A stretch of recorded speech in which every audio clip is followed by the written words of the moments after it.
Everyone जय Jagannath welcome back to my channel. गाँव में संध्या समय जदि ये भाव में वर्षा होता है घरे सब सदस्य मिसी टीवी देखु था रोसे घर माँ कि भाउज गरम गरम चाह सहित पकुड़ी कि चप आनी परस दिखती ताले तो मजा आसी जाए कहले घर कथा मन पड़ जाऊँगी। तेबे मु आज बनैबी एग चप। तेबे चलतु स्टार्ट करवा। एग चप मुझे गोटे जगार अंडा और आलू को सिझाई रखिदे। सिझीगला अंडारू भल भाव में चोपा छड़ेकी अंडा को मुझे भल भाव में देखो फाड़ फाड़ कर नौची आलूर चोपा छड़ेकी मुझे मैश कर जोटार मु वीडियो बनई पारे। ये गोटे कड़े बसैली कड़े गरम है 2 चामच सोरिष तेल देली। तेल गरम है जीरा पकेली। जीरा फुटला गोटे बड़ पियाज को छोट छोट कर काटी नहीं से पकेली। सेटा को गोल्डन ब्राउन है पर्यंत भाजिली। तापर से कंचा लंका रसुण अदा को छेचिकी नहीं आड करदेली।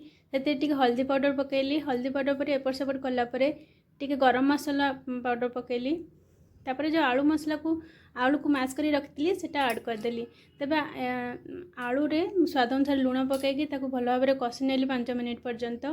तापर एपट सेपट करके गोटे प्लेट को काढ़ी नेली।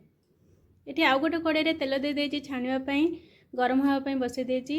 ये आलू मसला को अंडा भितर भर्ती करुच्ची। देखु मु बेसन घोल अलरेडी बनई देती जोटा मुझे वीडियो बनईनी से हल्दी पाउडर लंका पाउडर लुण देकी मुझे तार घोल बनई देती। ये सब मसलार सब आलू भर्ती कर देती अंडे। देखो ये तेल गरम हो गला बेसन भितर डिप करके अंडा गोटे ये पकईदेली।